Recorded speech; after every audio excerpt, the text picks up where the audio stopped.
وعلى آل محمد كما صليت على إبراهيم وعلى آل إبراهيم إنك حميد مجيد. اللهم بارك على محمد وعلى آل محمد كما باركت على إبراهيم وعلى آل إبراهيم إنك حميد مجيد. أعوذ بالله من الشيطان الرجيم. بسم الله الرحمن الرحيم.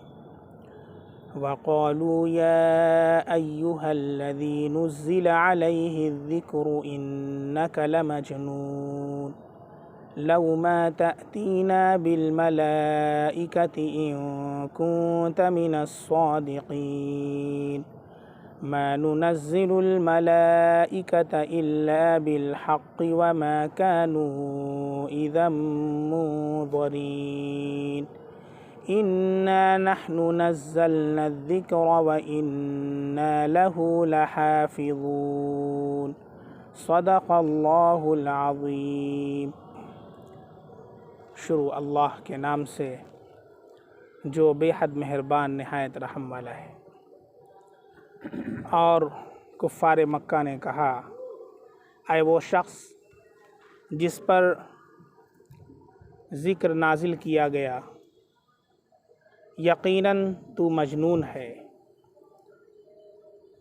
اگر تو سچا ہے تو ہمارے پاس فرشتے کیوں نہیں لاتا؟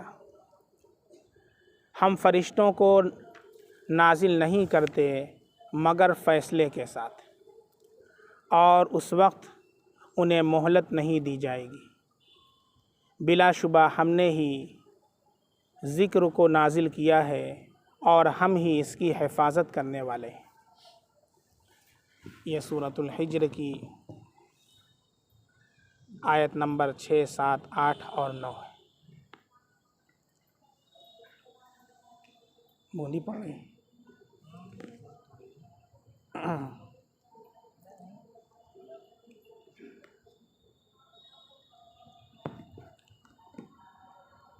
آج کا جو عنوان ہے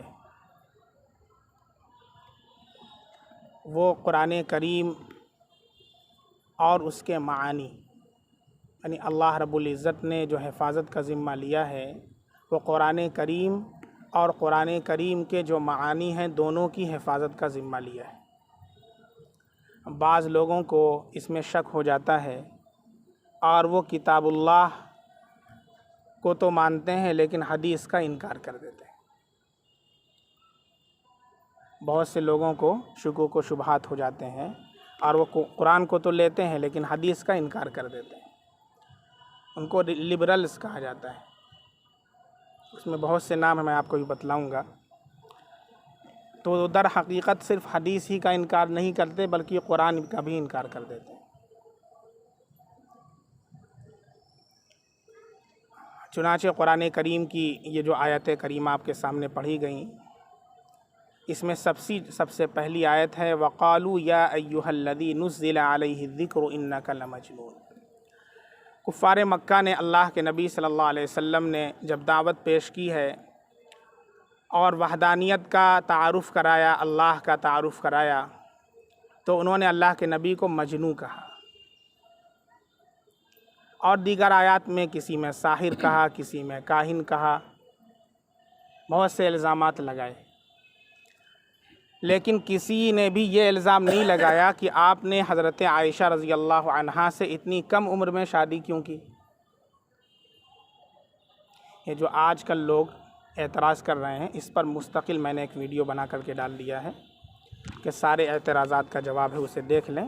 مختصراً صرف اشارہ کرتا ہوں کہ وہ کفار مکہ جو اس ٹوہ میں تھے کہ کوئی موقع ہاتھ آ جائے اللہ کے نبی صلی اللہ علیہ وسلم پر اعتراض کرنے کا، لیکن انہوں نے اتنا بڑا اعتراض ہاتھ سے جانے دیا. اس سے کیا پتہ چلتا ہے؟ اندر چلا جائے. کہہ رہے تھے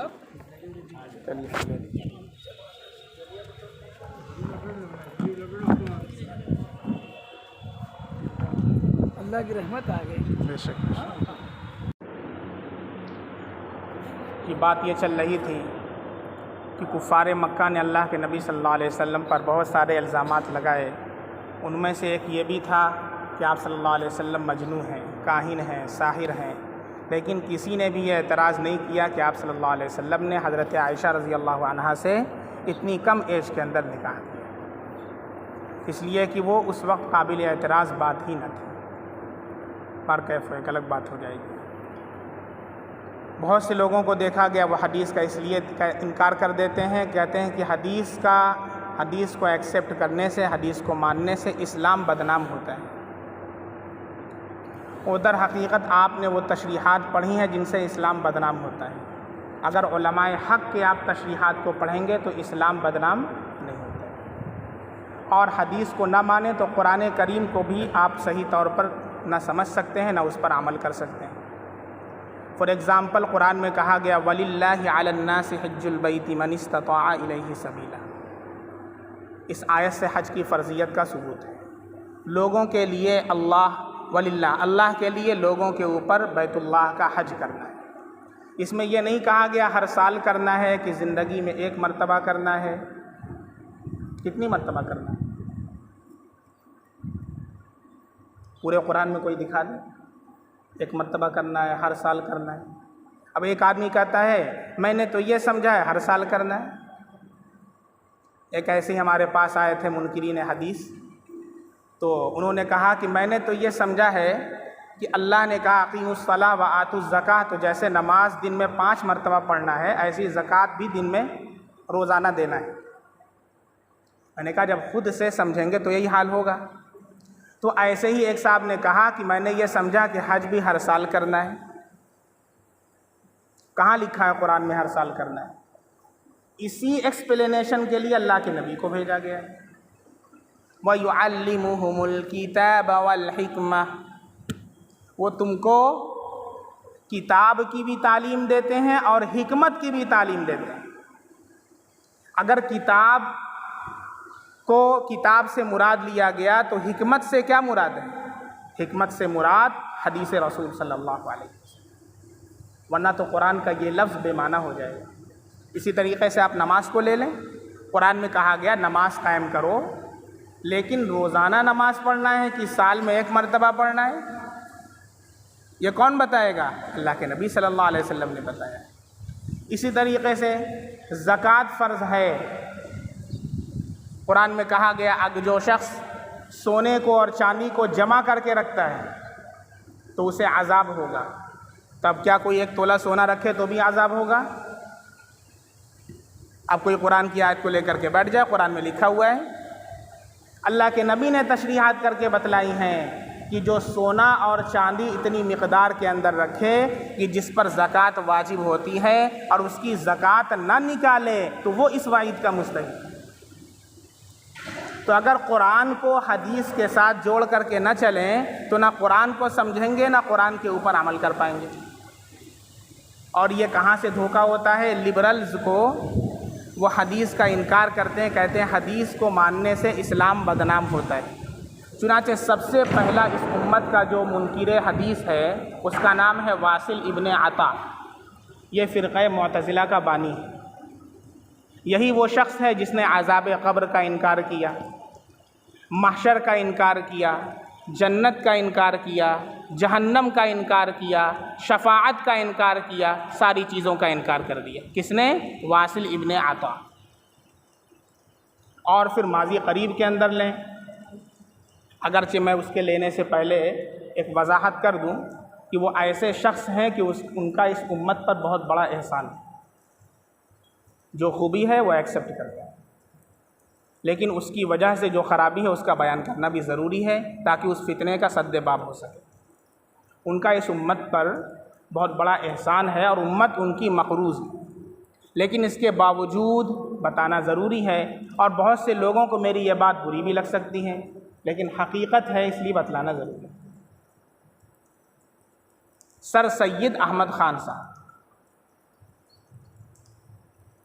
انہوں نے جو تشریحات کی ہیں دین کی، وہ حدیث کو ایک طرف رکھ کر کے اپنی منمانی تشریحات کی۔ یہی وجہ ہے کہ ان کی خود قرآن کریم کی تفسیر خود ان کی یونیورسٹی میں نہیں پڑھائی جاتی ہے۔ نہیں پڑھتا ہے کوئی؟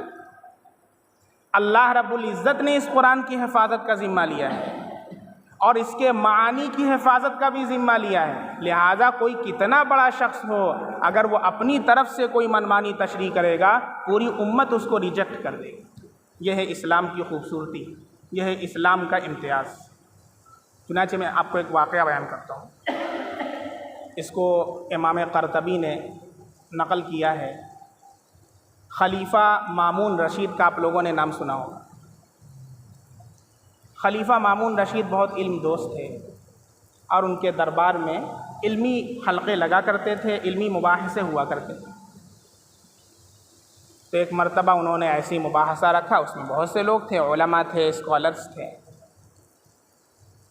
تو اس میں ایک شخص تھا جو بڑی فصیح و بلیغ گفتگو کیا عربی زبان کے اندر، بڑی فصاحت و بلاغت کے ساتھ، اور اسلام کی جامعیت کو، اسلام کی مانعیت کو، اسلام کی خوبصورتی کو اس نے قرآن اور حدیث سے مدلل کر دیا۔ لوگوں نے کہا واہ کیا کلام، اور بڑے عالم لگتے ہیں۔ جب گفتگو ختم ہوئی اور وہ شخص جانے لگا تو مامون رشید نے ان کو بلایا، ادھر آئیے۔ کہا آپ کون شخص ہیں؟ اتنے بڑے عالم ہیں، مجھے معلوم نہیں کہ آپ کہاں ہیں، آپ سے کچھ استفادہ کیا جائے۔ کہا میں یہودی ہوں۔ اس نے کیا کہا؟ میں یہودی ہوں۔ کہا آپ یہودی ہیں اور آپ قرآن اور حدیث کی اس قدر زبردست آپ کو معلومات ہیں، اور آپ اسلام کا دفاع کر رہے ہیں، تو آپ اسلام قبول کیوں نہیں کر لیتے؟ انہوں نے ان کا امتحان لینے کے لیے یہ کہا کہ آپ اسلام کیوں نہ قبول کر لیتے؟ اگر اسلام قبول کر لیں گے تو آپ کو یہ فیسلٹی مل جائیں گی دربار سے۔ تو انہوں نے کہا نہیں، میں اپنے آبا و اجداد کے دین پر قائم ہوں اور میں اسلام قبول نہیں کرتا ہوں۔ مامون رشید نے زور نہیں دیا کہ اسلام تلوار کے زور سے پھیلا ہوتا اور انڈیا کے اندر کوئی بھی غیر مسلم نہ ہو۔ یہ جواب ہے ان لوگوں کو جو آئے دن اعتراض کرتے ہیں اورنگزیب عالمگیر رحمۃ اللہ علیہ، اس پر بھی میں نے جواب دے دیا ہے۔ بارکیف وہ شخص چلا گیا۔ ایک سال کے بعد پھر ایسی مباحثے کی مجلس ہوئی، وہ آیا اور اس نے فقہ اسلامی پر مدلل گفتگو کیا اور تمام سامعین کو مسکت کر دیا، خاموش کر دیا۔ سب لوگ حیران، بہت زبردست جامع اور معنی گفتگو، پریسائز اینڈ کنسائز جس کو انگلش میں بولتے ہیں، جامع اور معنی کا نام۔ بہت زبردست گفتگو کیا اور بالکل سب کے اوپر حاوی ہو گیا، اور فرسٹ پوزیشن گویا کہ اسے ملی۔ اب اس کے بعد جب جانے لگا پھر مامون رشید نے بلایا، کہا تم وہی شخص ہو جو پچھلے سال آئے تھے؟ کہا اسلام کے بارے میں کیا خیال ہے؟ کہا میں مسلمان ہو چکا ہوں۔ اس نے کیا کہا؟ میں مسلمان ہو چکا ہوں۔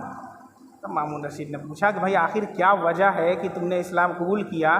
پچھلے سال میں نے کہا تو تم نے انکار کر دیا۔ کہا کہ میں بہت بڑا خطاط ہوں، کاتب، تحریر میری بہت عمدہ ہے، تو جو آپ نے جو مجھے آفر کیا دعوت، دیکھیے دعوت کا یہ اثر ہوتا ہے، ایک مرتبہ بھی آپ اگر کسی کو کہیں گے اسلام کی دعوت دیں گے تو کبھی نہ کبھی وہ سوچے گا یار کوئی بندہ ملا تھا، اس نے کوئی بات کہی تھی، لاؤ کچھ کر کے دیکھتے ہیں، عمل کر کے دیکھتے ہیں۔ تو اس نے کہا میں نے تو اس وقت انکار کر دیا، لیکن بعد میں نے سوچا بھائی خلیفہ نے کہا ہے، لاؤ اس کے اوپر اسٹڈی کرتے ہیں، کوئی تجربہ کرتے ہیں، سوشل ایکسپیریمنٹ کرتے ہیں، جیسے آج کے زمانے میں لوگ ویڈیو بناتے ہیں سوشل ایکسپیریمنٹ۔ اس نے وہی کیا بالکل اس زمانے میں۔ کیا کیا؟ چونکہ وہ خطاط تھا، اس نے کہا میں نے توریت کا 3 نسخہ لکھا، بہت عمدہ خط کے اندر، بہت عمدہ تحریر کے اندر 3 نسخہ، اور اس میں کیا کیا؟ توریت کے اندر بہت سی چیزیں اپنی طرف سے داخل کر دیں اور بہت سی چیزوں کو اس کے اندر سے نکال لیا، بہت سی چیزوں کو آگے کر دیا، کچھ اس کی جو آیات تھیں اس کو پیچھے کر دیا، اس طرح خلط ملط کر دیا۔ اور اس کو لے کر کے میں وہاں کے جو توریت یہودیوں کا جو معبد ہے وہاں گیا، اور وہاں کے جو علماء تھے، پادری تھے، میں ان سے ملا اور ان کو میں نے وہ تحفے میں پیش کیا۔ انہوں نے اس کی عمدگی کو دیکھا اور اس کی خطاطی کو دیکھا، خوش نویسی کو دیکھا، بہت شاباش شاباش، واو کیا کمال تم نے کر دیا، مجھے بہت شاباشی دیا اور ہدیہ اور تحفے سے نوازا، اور اس کے بعد اس کو توریت کو اس گرجا گھر اور اس معبد کی زینت بنا دیا۔ اب میں نے انجیل کے 3 نسخے لکھے، خوب خط، اچھی خط کے اندر، اور پھر اس کو لے کر گیا عیسائیوں کے پاس، نصرانیوں کے پاس، اور ان کے بڑے علماء سے ملا اور ان کو کہا کہ میں نے یہ چھوٹی سی محنت کی ہے اس بندے نے۔ انہوں نے کہا ارے بہت بڑا کام تم نے کیا ہے، بہت خوش ہوئے وہ لوگ، اور اس کو اپنے گرجا گھر کی زینت بنا دیا اور مجھے بڑے ہدایات تحائف سے نوازا۔ پھر میں نے قرآن پر یہ ایکسپیریمنٹ کیا، 3 نسخے قرآن کے تیار کیے، بعض آیات کو نکال دیا، کچھ کو ادھر کر دیا، کچھ کو ادھر کر دیا، اور پھر لے کے گیا ایک عالم صاحب کے پاس جو حافظ قرآن تھے۔ میں نے ان کو دیا کہ مسجد کے اندر رکھ دیجئے، یہ اس بندے کی ادنا سی کاوش ہے، ادنا سی خدمت ہے۔ انہوں نے ایسے پلٹ کر کے دیکھا، ایک آیت دیکھا غائب، اب مجھے خوب ڈانٹا نالائق، کہاں سے لے کر کے آیا؟ اب میں نے یہ کام کیا کہ تم نے غلط کیا ہے، اب بہت مجھے ڈانٹ پلائی۔ دوسری جگہ لے کر کے دوسرا نسخہ آ گیا، انہوں نے الگ سے ڈانٹا۔ تیسری جگہ لے کر کے گیا تو انہوں نے کہا کہ ایسا ہے کہ میں ابھی فرصت سے نہیں ہوں، میں 2-3 دن کے بعد میں تم سے ملتا ہوں۔ پھر 3 دن کے بعد وہ میرے گھر آیا اور گھر آ کر کے مجھے ڈانٹ پلائی۔ اس وقت میں نے کہا قرآن کی یہ جو آیت ہے انا نحن نزلنا الذکر وانا لہ لحافظون، ہم نے اس کو نازل کیا اور ہم ہی اس کی حفاظت کرنے والے ہیں۔ خدا کی قسم کوئی ایسا کلام نہیں ہے قرآن کے علاوہ کہ جس کی حفاظت کا ذمہ خود رب کرتا ہے، وہی اللہ کی اصل وحی ہے، اور میں ایمان قبول کرتا ہوں۔ قاضی اقسم جو اس وقت کے قاضی تھے مامون رشید کے دور کے، وہ اس واقعے کے راوی ہیں، نیریٹر۔ ان کا بیان ہے، انہوں نے اس واقعے کو بیان کیا ہے، میں اسی سال حج پر گیا، حرم شریف کے اندر میری ملاقات سفیان ابن عیینہ سے ہوئی۔ یہ اپنے وقت کے سب سے بڑے محدث ہیں سفیان ابن عیینہ رحمۃ اللہ علیہ، بہت بڑے محدث۔ محدث اسے کہتے ہیں جو تمام احادیث کا حافظ ہوتا ہے، جیسے حافظ قرآن قرآن کا حافظ ہوتا ہے، محدث احادیث کا حافظ ہوتا ہے۔ سفیان ابن عیینہ رحمۃ اللہ علیہ، ان سے ملاقات ہوئی تو میں نے ان سے یہ واقعہ ذکر کیا کہ خلیفہ کے دربار میں یہ واقعہ پیش آیا ہے۔ تو حضرت نے ایک بات کہی، انہوں نے کہا ایسا کیوں نہ ہو جب کہ اللہ نے قرآن کریم کے اندر یہودیوں اور نصارہ کو توریت اور انجیل کی حفاظت کا ذمہ دیا۔ چنانچہ اللہ نے قرآن میں فرمایا بِمَسْتُحْفِظُوا مِن کتاب اللہ، ان کی حفاظت ان کے سپرد کی گئی، لیکن انہوں نے اپنی ذمہ داری کو پورا نہیں کیا۔ خود ان کے علماء نے، یہود کے بڑے بڑے علماء اور نصارہ کے علماء نے خود ان توریت اور انجیل کے اندر انہوں نے تحریف کی، اپنی ذمہ داری کو انہوں نے پورا نہیں کیا، اس وجہ سے وہ اپنی اصلی حالت پر باقی نہیں ہیں۔ قرآن کے بارے میں اللہ نے فرمایا انا نحن نزلنا الذکر وانا لہ لحافظون، ہم نے ہی اس کو نازل کیا اور ہم ہی اس کی حفاظت کرنے والے ہیں۔ اس لیے آج بھی اور قیامت تک قرآن کا ایک ایک زبر، ایک ایک زیر اور ایک ایک پیش محفوظ رہے گا، کوئی اس کے اندر ذرہ برابر بھی تحریف نہیں کر سکتا۔ کچھ دنوں پہلے ایک پوسٹ نظر سے گزری، آپ حضرات نے بھی دیکھا ہوگا کہ کوئی ایک گھر ہے کسی نصارہ کا یا یہودی کا، نصرانی کا یہودی کا گھر ہے، اس کے اوپر چرچ کی طرف سے ایک اعلان لگوایا گیا ہے، وہاں پر ایک پرچہ لگا ہوا ہے اور اس پر لکھا ہوا ہے کہ اس گھر کے اندر ایک آدمی رہتا ہے کہ جو توریت کی 14 آیات کا حافظ ہے۔ اس پر ہم اسے مبارکباد پیش کرتے ہیں کہ بہت بڑا کارنامہ گویا کہ اس نے انجام دیا کہ توریت کی 14 آیات کا وہ حافظ ہے۔ میں نے کہا اللہ کا کرم اور اللہ کا احسان ہے کہ ہر مسلمان کے دوسرے تیسرے گھر کے اندر اللہ نے وہ بچے پیدا کیے ہیں جو 14 آیات کے نہیں، 6000 سے زائد آیات کے حافظ قرآن۔ پوری دنیا آج مثال نہیں پیش کر سکتی۔ کوئی ایک کتاب مجھے کوئی بتائے قرآن کے علاوہ کہ میں نے اس کو الف سے لے کر کے یا تک اور اے سے لے کر زیڈ تک ہو بہو حفظ کر لیا ہے، کوئی ایک بچہ بتا دے، کوئی حفظ نہیں کر سکتا سوائے قرآن کے۔ اللہ رب العزت نے اس کے معانی کی بھی حفاظت کا ذمہ لیا ہے اور اس کے الفاظ کی بھی حفاظت کی ذمہ داری لی۔ چنانچہ جو لوگ یہ کہتے ہیں کہ قرآن کریم کا رٹنا اور بغیر سمجھے پڑھنا حماقت ہے، وہ خود احمق ہیں، انہیں شاید یہ نہیں معلوم اللہ نے کہا ہم نے اس کی حفاظت کا ذمہ لیا ہے۔ قرآن کریم صرف الفاظ کا نام نہیں ہے، قرآن کریم الفاظ اور معانی دونوں کا مجموعہ ہے۔ اللہ نے الفاظ کی حفاظت کی ذمہ داری اس طریقے سے پوری کی کہ حفاظ کی ایک جماعت تیار کر دی۔ ان کا کام کیا ہے؟ حفاظت الفاظ کی کرنا۔ چنانچہ کوئی بڑا سے بڑا عالم قرآن کی ذرا سی ایک آیت زبر سے زیر کر دے، ایک بچہ بھی حافظ قرآن اسے ٹوک دے۔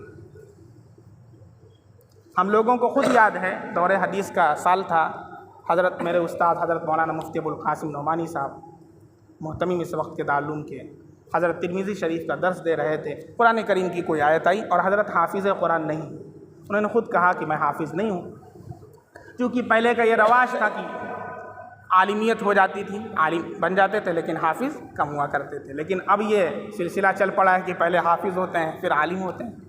انہوں نے کہا میں حافظ نہیں ہوں، کوئی آیت پڑھی اس میں ذرا سا رد و بدل ہوا، فوراً ایک بچہ اس نے ٹوکا کہ ارے مفتی صاحب آپ غلط آیت پڑھ رہے ہیں۔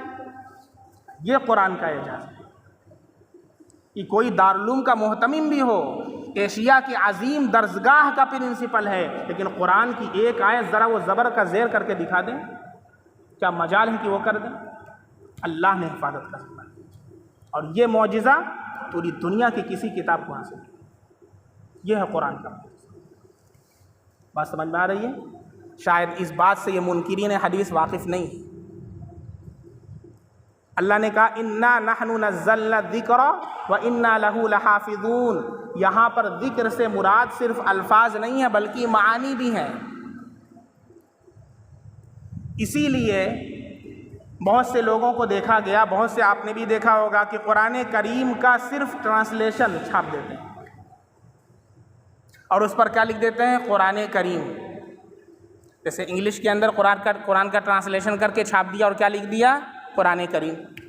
ہندی کے اندر قرآن کا ٹرانسلیشن چھاپ دیا اور کیا لکھ دیا؟ قرآن کریم۔ جائز نہیں ہے، حرام ہے۔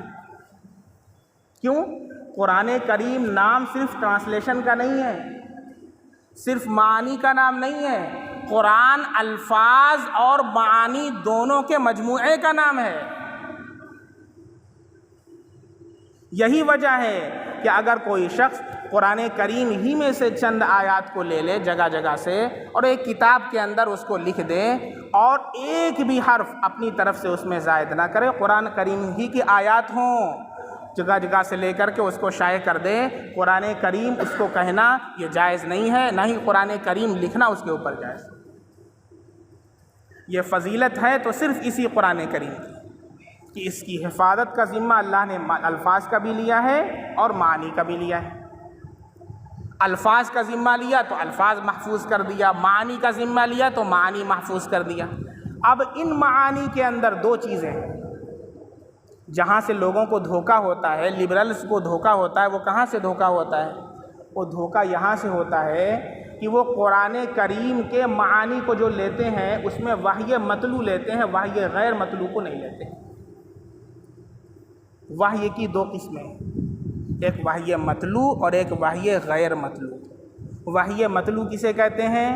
اللہ کی طرف سے وہ وحی جس کی تلاوت کی جاتی ہے، جیسے قرآن۔ وحی غیر مطلوع اللہ کی طرف سے وہ وحی جس کی تلاوت نہیں کی جاتی ہے، جیسے حدیث رسول صلی اللہ علیہ وسلم۔ یہ حدیث رسول یہ بھی اللہ کی طرف سے وحی ہے اور اللہ نے اس کی بھی حفاظت کا ذمہ لیا ہے۔ چنانچہ قرآن کریم میں اللہ نے فرمایا وَيُعَلِّمُهُمُ الْكِتَابَ وَالْحِكْمَةَ، کتاب کی بھی تعلیم دیتے ہیں اور حکمت کی بھی تعلیم دیتے ہیں۔ حکمت سے کیا مراد ہے؟ حدیث رسول۔ اب اس حدیث کے اندر بھی دو چیزیں، ایک ہے حدیث اور ایک ہے سنت، دونوں کو سمجھیں۔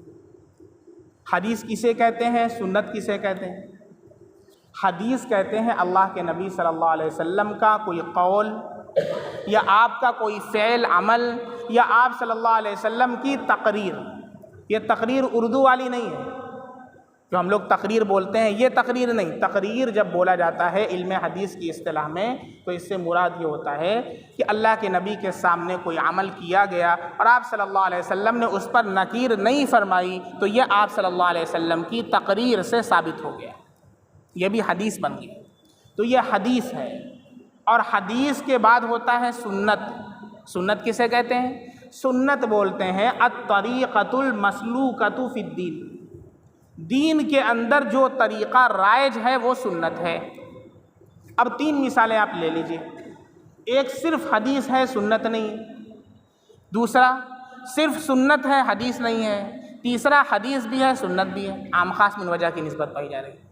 اب جو لوگ منطق جانتے ہوں گے وہ سمجھیں گے، منطق پڑھ رکھا ہوگا ان کو سمجھ میں آئے گی۔ عام خاص من وجہ پہلی بار سن رہے ہیں، چلیے اس کو چھوڑ دیں، بس یہ سمجھ لیجیے آپ مثال لے لیجیے۔ حدیث صرف حدیث ہے سنت نہیں ہے، مثال جیسے اللہ کے نبی صلی اللہ علیہ وسلم کے بال کیسے تھے، آپ صلی اللہ علیہ وسلم کی آنکھیں کیسی تھیں، آپ صلی اللہ علیہ وسلم کے رخسار کیسے تھے، آپ صلی اللہ علیہ وسلم کس طرح بات کرتے تھے، آپ صلی اللہ علیہ وسلم کس طرح چلتے تھے۔ اللہ کے نبی صلی اللہ علیہ وسلم کی تمام حرکات و سکنات کو صحابہ نے ریکارڈ کیا۔ یہ واحد اسلام ہے کہ جس کی یہ خوبصورتی ہے دنیا کے اندر کوئی بھی ہے۔ ہمارا ایک برہمن کے ساتھ ملاقات ہماری ہوئی اور ایک کھانے پر وہ بھی تھے ہم بھی تھے، تو ہم نے ان سے ایک سوال کیا جب کھانے کا وقت ہوا کہ بھائی آپ کے جو وید ہیں یا آپ کی جو مذہبی کتابیں ہیں، کھانے سے پہلے کوئی دعا بتائی گئی ہے تو ذرا مجھے بتائیں۔ کھانے سے پہلے رام جی نے کوئی دعا بتائی ہو، کرشن جی نے کوئی دعا بتائی ہو تو ذرا مجھے بتائیں۔ کہ نہیں، کوئی دعا نہیں بتائی، کھانے سے پہلے کوئی دعا نہیں، کہ کوئی منتر بتایا گیا ہو، کہ نہیں، کوئی منتر نہیں بتایا۔ میں نے کہا ہمارے نبی صلی اللہ علیہ وسلم نے کھانے سے پہلے کی دعا بتائی، دعا کھانے سے پہلے۔ میں نے کہا جی کیا دعا؟ میں نے کہا پڑھیے ہمارے ساتھ، ان کو بھی پڑھایا۔ بسم اللہ وبرکات اللہ، بسم اللہ وبرکات، یہ کتابوں میں جو چھپا ہوا بسم اللہ وعلی برکت اللہ حدیث سے ثابت نہیں ہے، یہ کہیں غلط ٹائپنگ ہو گئی اور وہ چھپ گیا، اور پھر اسی طریقے سے چھپتا رہا، تمام کتابوں میں اسی طرح چھپ گیا۔ یہ اعلیٰ روایت سے ثابت نہیں۔ اسی طریقے سے کھانے کے بعد کی دعا، الحمدللہ الذی اطعمنا وسقانا وجعلنا مسلمین، من المسلمین نہیں، یہ جو من چھپ گیا ہے یہ غلطی سے چھپ گیا اور اسی طرح چھپتا رہا حتیٰ کہ بہت سی معتبر کتابوں کے اندر بھی من المسلمین لکھا ہوا ہے، کسی حدیث کے اندر من ثابت نہیں۔ کہ وہ کیا ہے؟ وجعلنا مسلمین۔ جعل متعدی بد و مفعول ہوتا ہے بغیر صلہ، جعل اللہ احدا مسلمہ من المسلمین۔ بات سمجھ میں آ رہی؟ ہم نے ان کو بتایا، بہت خوش ہوئے، بہت زیادہ خوش ہوئے۔ پھر جب کھانا ختم ہوا تو میں نے کہا کھانے کے بعد کی کوئی دعا؟ کہ نہیں، کوئی دعا نہیں۔ میں نے کوئی دعا نہیں، رگ وید میں، یجر وید میں، سام وید میں، اتھر وید میں، مہا بھارت میں، گیتا میں، کہ کوئی دعا نہیں۔ ہم نے کہا منو اسمرتی میں، کہ کوئی دعا نہیں۔ ہم نے کہا میرے نبی صلی اللہ علیہ وسلم نے دعا بتائی، الحمدللہ الذی اطعمنا وسقانا وجعلنا مسلمین۔ اور صرف کھانے کی دعا نہیں، پیدائش سے لے کر کے موت تک ساری دعائیں بتلائیں۔ ایس بی آئی کا مینیجر ہے وہ، بہت زیادہ متاثر ہوا، چونکہ ہم دعوتی پیش نہیں کرتے نا، ہم تو خود اس قدر اسلام کے بارے میں شکوک و شبہات کے اندر مبتلا ہیں کہ ہم دوسروں کو کیا دعوت پیش کریں گے۔ 101% آپ کو یقین ہونا چاہیے اپنے مذہب پر اور اپنے دین کے اوپر۔ وَمَنْ أَحْسَنُ قَوْلًا مِّمَّنْ دَعَا إِلَى اللَّهِ وَعَمِلَ صَالِحًا وَقَالَ إِنَّنِي مِنَ الْمُسْلِمِينَ۔ فخریہ طور پر یہ کہے کہ میں مسلمان ہوں۔ آج تو لوگوں کو دیکھا گیا کہ اپنی اسلامی شناخت کو چھپاتے پھر رہے ہیں۔ اللہ نہ کرے کہ وہ وقت آئے کہ اسلامی شناخت کو ظاہر بھی کرنا چاہیں تو ظاہر نہ کر سکیں۔ چنانچہ ابھی کچھ سالوں پہلے کا ایک واقعہ ہے، اخبار وغیرہ کے اندر بھی آیا تھا کہ کہیں پر اسی طریقے کا کوئی لوگ مارنے کاٹنے لگے، تو ایک مسلمان تھے، وہ اپنی شناخت کو چھپانے کے لیے انہوں نے داڑھی چھیل دیا۔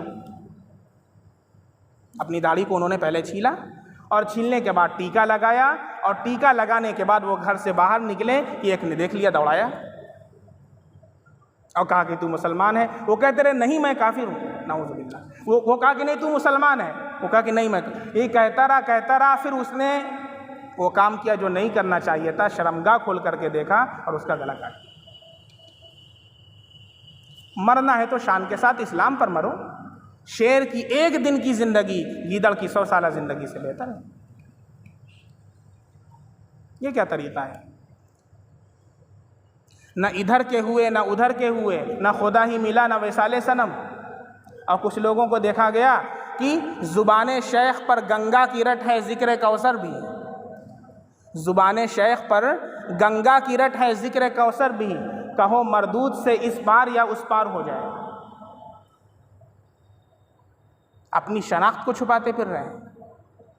یہی وہ دور ہے جس کے اندر اللہ کی طرف سے چھٹائی ہو رہی ہے۔ اس لیے بالکل ایسا کوئی کام نہ کریں کہ جس کی وجہ سے اللہ رب العزت کو وہ اللہ کے نبی صلی اللہ علیہ وسلم کی حدیث پر جو بھی عمل کرنا ہے، 1000 میں سے 999 آدمی کو اللہ چھانٹے گا، ایک کو نکالے گا۔ 1000 میں سے 999 چھٹیں گے، ایک بچے گا۔ اللہ ہمیں انہی ایک کے اندر شامل فرما لے۔ اب آپ سوچ لیں کتنی زبردست چھٹائی ہوگی۔ یہ چھٹائی کا دور چل رہا ہے۔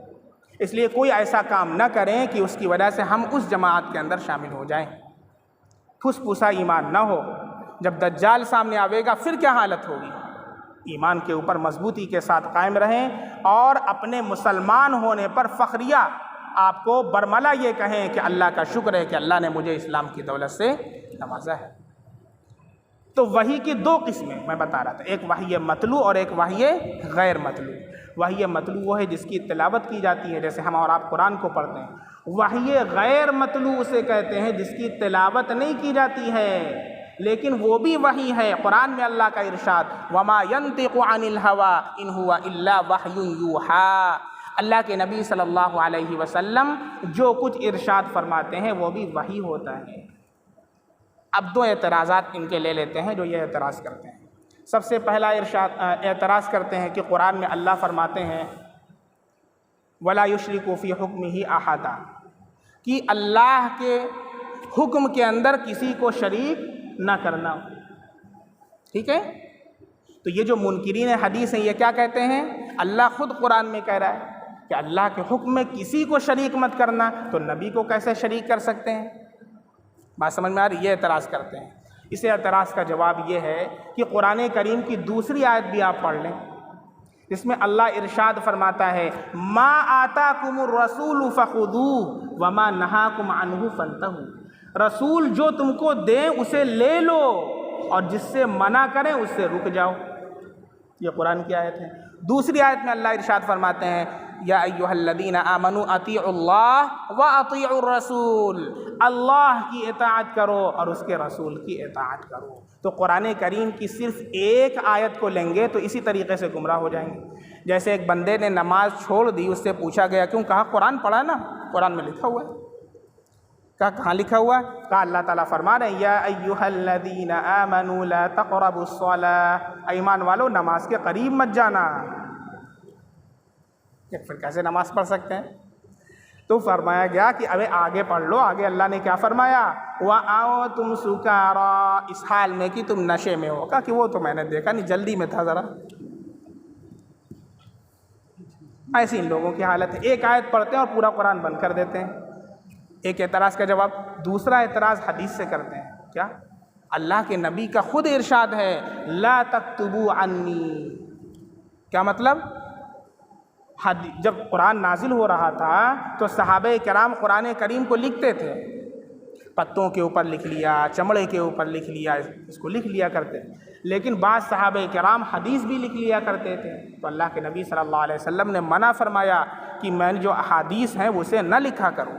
تو دیکھیں اللہ کے نبی صلی اللہ علیہ وسلم خود منع فرما رہے ہیں حدیث کو نہ لکھا کرو۔ اس کا جواب یہ ہے کہ حدیث کا تو تم انکار کرتے ہو نا،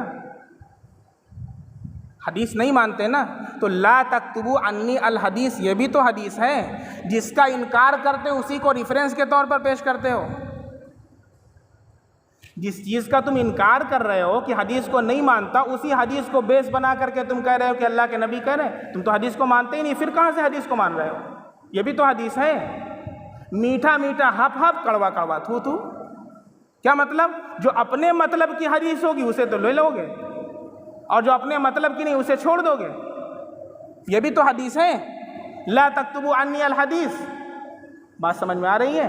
اور اللہ کے نبی صلی اللہ علیہ وسلم نے منع اس لیے فرمایا کہ قرآن کریم کے ساتھ جو اللہ کے نبی کی تشریحات ہیں وہ کہیں مل نہ جائیں، ورنہ تو حضرت ابو ہریرہ رضی اللہ عنہ اور دیگر صحابہ کرام کے خود احادیث کے مجموعے ملتے ہیں جو انہوں نے لکھے تھے، لیکن اس کو الگ سے لکھا تھا. قرآن کریم کے ساتھ ملا کر کے لکھنے سے اللہ کے نبی صلی اللہ علیہ وسلم نے منع فرما دیا.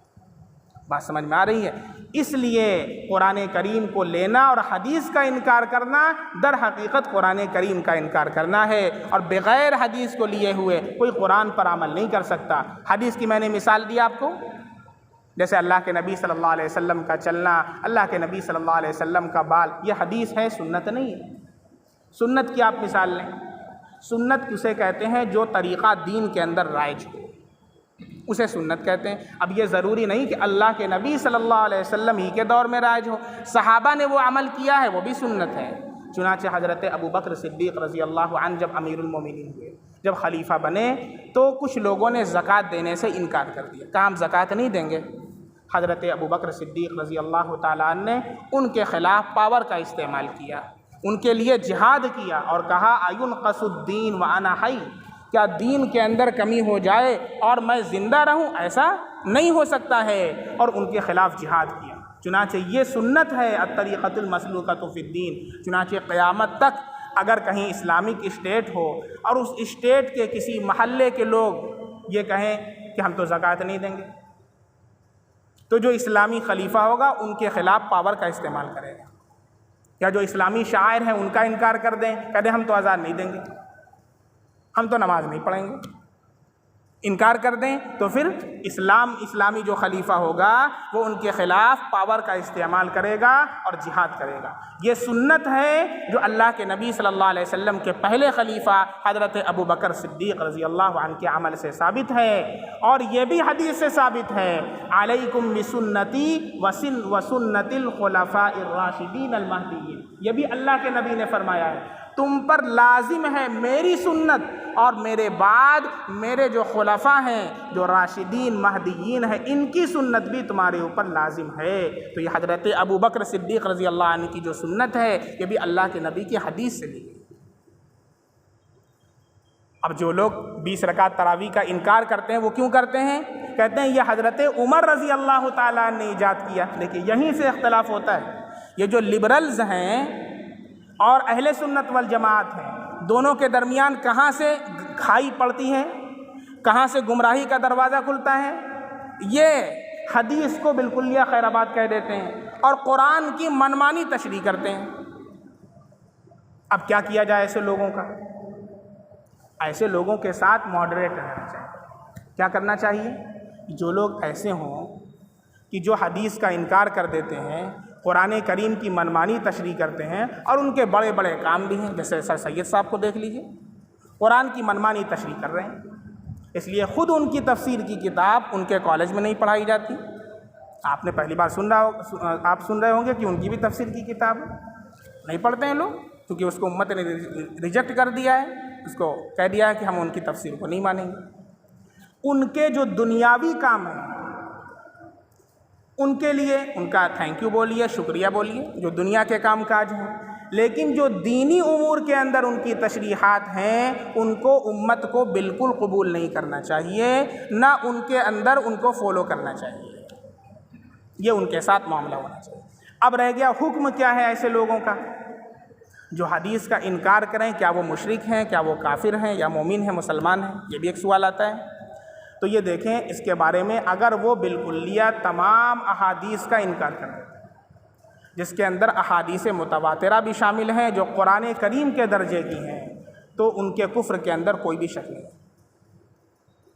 تمام علماء اہل سنت والجماعت کا اس کے اوپر اتفاق. چنانچہ میرے پاس ایک فتویٰ آیا، کوئی صحابی لے کر کے آیا اور کہا کہ جو ایک شخص ہے جو ایسا ایسا کہتا ہے، نماز کا انکار کرتا ہے، حدیثوں کا انکار کرتا ہے، روزے کا انکار کرتا ہے، زکوٰۃ کا انکار کرتا ہے، اس کا کیا حکم ہے؟ بیوی نے اپنے آپ کو اس سے علیحدہ کر لیا ہے، تو اس کا حکم یہی ہے کہ اگر کوئی نماز نہیں پڑھتا ہے، انکار نہیں کرتا، نماز نہیں پڑھتا، تو اسلام سے خارج نہیں. وہ گناہ کبیرہ کا مرتکب ہے، فاسق ہے، لیکن اسلام سے خارج نہیں ہے۔ لیکن کوئی نماز کا انکار کر دے چونکہ وہ اللہ کا حکم ہے، اس نے اللہ کے حکم کا انکار کر دیا ہے، پھر وہ اسلام سے خارج ہو جائے۔ اب بیوی کو چاہیے کہ اپنے آپ کو اس سے علیحدہ کر لے، کیونکہ اگر اب اس کے ساتھ رہے گی تو وہ زنا ہوگا، کیونکہ وہ مسلم نہیں رہا۔ پھر سے وہ اگر توبہ کرتا ہے، ایمان قبول کرتا ہے، تجدید نکاح کرنا ہوگا، پھر اس کے بعد بیوی کا ساتھ میں رہنا درست ہوگا۔ یہ حکم ہے۔ تو یہ سنت کی میں نے مثال دے دی اور حدیث کی بھی مثال دے دی، اور ایک ایسی مثال لے لیں جس کے اندر دونوں پایا جاتا ہے، جیسے انما الاعمال بالنیات، یہ حدیث بھی ہے، سنت بھی ہے۔ بارکیف مقصد یہ تھا بتلانے کا کہ قرآن کریم اور احادیث دونوں کی حفاظت کا ذمہ اللہ نے لے رکھا ہے۔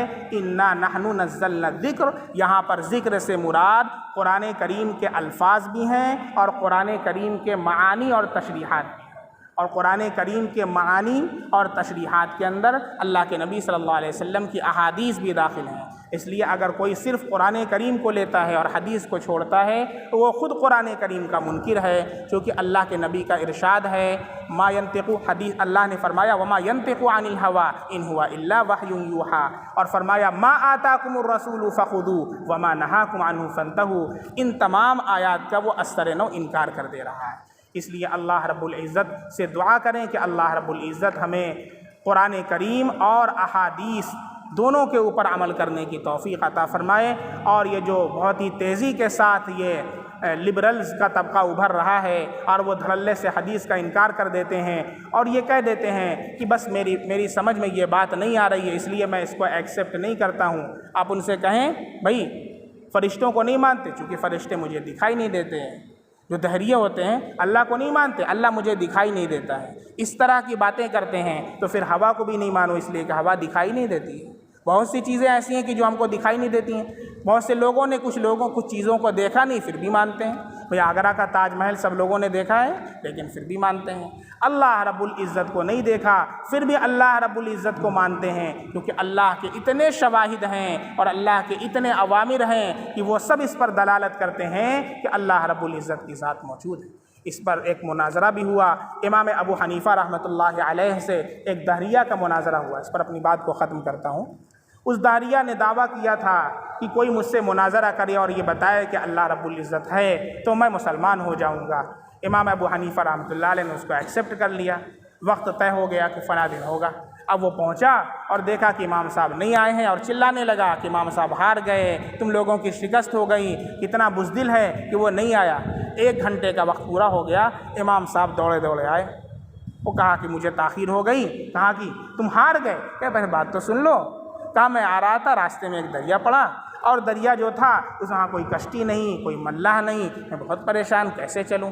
کہ اتنے میں دیکھا کہ وہ درخت جو ہے اس درخت جو ہے وہ بیک وقت جو ہے وہ دریا کے اندر گرتا ہے اور پھر اتنے میں ایک ہتھوڑی بہتی ہوئی آتی ہے اور وہ اس کو چھیل کر کے اس کا تختہ بناتی ہے اور تختے کے بعد کیل آتی ہے اور کیل سے وہ تختہ جڑتا ہے اور وہ کشتی بن جاتی ہے۔ پھر میں اس کے اوپر سوار ہوتا ہوں اور پھر وہ جو پتوار ہے وہ خود بخود اپنے آپ کو پانی کو ہلانے لگتا ہے اور مجھے دریا کے اس پار چھوڑتا ہے۔ پھر میں دوڑ کر کے آتا ہوں، اس لیے مجھے تاخیر ہو گئی۔ اس نے کہا دیکھ رہے ہو یہ شخص آیا مناظرہ کرنے کے لیے؟ ارے تمہیں اتنی عقل نہیں ہے کہ وہ درخت خود سے گر جائے گا اور خود سے تختہ بن جائے گا اور کشتی بن جائے گی؟ کہا کہ او بے وقوف، جب ایک کشتی خود سے نہیں بن سکتی ہے، اتنا بڑا آسمان، اتنی بڑی زمین اور یہ سارا نظام کائنات خود بخود چل رہا ہے۔ یہی دلیل ہے اس بات کی کہ اللہ موجود۔ بات سمجھ میں آ رہی ہے؟ امام راضی رحمۃ اللہ علیہ کے استاذ تھے۔ امام راضی رحمۃ اللہ علیہ نے توحید پر 100 دلیلیں قائم کی تھیں، 100 دلیلیں، لیکن شیطان بڑا شاطر ہے، وہ آپ کی ساری دلیلوں کو توڑ دے گا۔ تو امام راضی رحمۃ اللہ علیہ کو آیا بہکانے کے لیے، کہا میں نے سنا ہے کہ تو نے توحید پر 100 دلیلیں قائم کی ہیں۔ کہا ہاں 100 دلیلیں قائم۔ کہا بتا تیری کون سی دلیل ہے؟ کہ پہلی یہ دلیل ہے میری۔ کہا تیری دلیل اس طریقے سے باطل۔ کہا دوسری دلیل؟ کہا دوسری دلیل یہ۔ کہا وہ اس طریقے سے باطل۔ ساری دلیلوں کو باطل کرتا گیا حتیٰ کہ 99 دلیلوں کو باطل کر دیا، صرف ایک دلیل باقی تھی، اگر اسے بھی توڑ دیتا تو پھر اسلام رخصت ہو جاتا۔ کیونکہ اگر کوئی شخص اللہ کو دلیل کی بنیاد پر مانتا ہے تو وہ دلیل نہیں ٹوٹنی چاہیے۔ اتنے میں ان کے استاذ کو کشف ہوا، وہ وضو بنا رہے تھے کہ تمہارے شاگرد کو شیطان بہکا رہا ہے اور بالکل اس کے ایمان کے لالے پڑے ہوئے ہیں اور آخری دلیل ٹوٹنے والی ہے۔ فوراً انہوں نے وہ پانی لیا اور پانی کا چھینٹا مارا، اور اللہ رب العزت کی طرف سے وہ کرامت کا ظہور ہوا کہ انہوں نے کہا کہ او شخص کیوں نہیں کہہ دیتا کہ میں بغیر دلیل کے اللہ کو ایک مانتا ہوں۔ اور جو آخری دلیل پوچھا اس نے کہ اچھا آخری دلیل بتاؤ، بڑا خوش تھا۔ حضرت امام راضی نے کہا کہ میں بغیر دلیل کے اللہ کو ایک مانتا ہوں، کہ فوراً وہ رفو چکر ہو گیا۔ آخری دلیل بھی اگر توڑ دیتا تو اسلام سے خارج۔ اس لیے مسئلہ بہت نازک ہے، ذرا ذرا سی بنیاد پر ایمان کے لالے پڑ جاتے ہیں۔ قاضی ثناء اللہ پانی پتی رحمۃ اللہ علیہ نے مالا بدہ منہ، یہ علماء عالمیت کا جو کورس ہوتا ہے اس کے پہلے سال میں پڑھائی جاتی ہے، تو اس کے اندر باقاعدہ باب الکفر کے نام سے پورا ایک چیپٹر قائم کیا ہے۔ اس میں وہ الفاظ نقل فرمائے ہیں کہ جن الفاظ کی وجہ سے انسان کافر ہو جاتا ہے۔ بہت اہم، بہت نازک مسئلہ ہے، اور اس سے مسلمان اس طرح کے الفاظ کہہ دیتے ہیں۔ اسی لیے جب وہ حدیث پڑھی ہے تو حدیث کا مطلب سمجھ میں آیا۔ اللہ کے نبی نے فرمایا جددوا ایمانکم، اپنے ایمان کی تجدید کرتے رہا، اپنے ایمان کو تازہ کرتے رہا کرو۔ کیا مطلب؟ کیا مطلب؟ ہمارے منہ سے ہو سکتا ہے کوئی ایسا کلمہ نکل گیا ہو کہ اس کی وجہ سے اللہ نہ کرے کہ کوئی ایسا مسئلہ پیش آ گیا ہو، اس لیے اپنے ایمان کی تجدید کر لیا کرو۔ لا الہ صدق دل سے اللہ کی وحدانیت کو ہر نماز کے بعد آپ کر لیں۔ لا الہ الا اللہ محمد رسول اللہ اشہد ان لا الہ الا اللہ واشہد ان محمدا عبدہ ورسولہ، تاکہ اگر کوئی خدا نخواستہ ایسا کلمہ نکلا ہو میرے ایمان کی تجدید ہو جائے۔ صحابہ کرام اپنے ایمان کی تجدید کرتے رہا کرتے۔ اللہ رب العزت ہم سب کو موت تک صراط مستقیم پر گامزن رکھے، اور طرح طرح کے فتنوں سے اللہ تعالی ہم سب کی حفاظت فرمائے۔ سبحان اللہ بحمدہ، سبحانک اللہم بحمدک، اشہد ان لا الہ الا انت، استغفرک واتوب الیک۔ سبحان ربک رب العزت عما یصفون، وسلام علی المرسلین، والحمد للہ رب العالمین۔ ماشاء اللہ، خوب اللہ کی رحمت برس گئی۔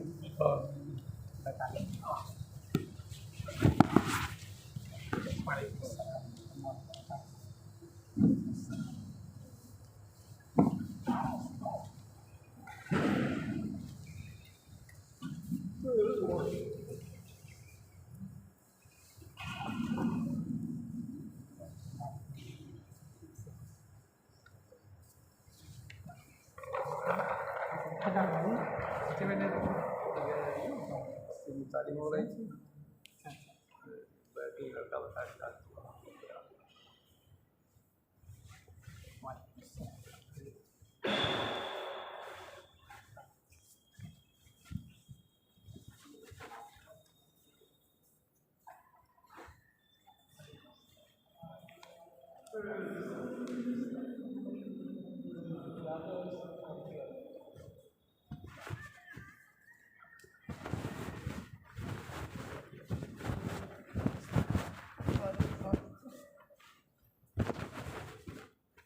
کہاں لکھا ہے وہ حافظ شاہد صاحب تھے نا حیدرآبادی، ارے انہیں کا لکھا۔ ارے تو ہم چلے آئے گئے تو کیا لیٹ گئے، ارے ہماری بھتیجی ہے نا،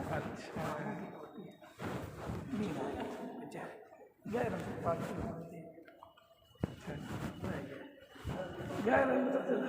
آٹھ گھنٹہ بیٹھے۔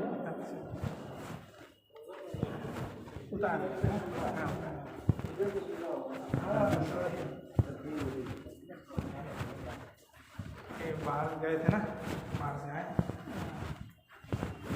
شادی تو بہت پہلے ہی سے لگی ہوئی تھی۔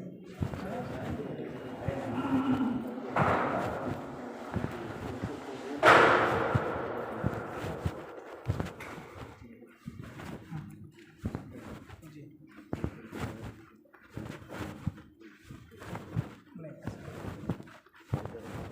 حج کی جب استطاعت ہو جائے تو حج کرنا فرض ہو جاتا ہے، لیکن ایک فرض ہوتا ہے کہ جس کا ادا کرنا فوراً واجب ہوتا ہے، اور ایک وہ ہوتا ہے جو تاخیر کے ساتھ ہوتا ہے۔ تو بہتر تو یہی ہے کہ جب حج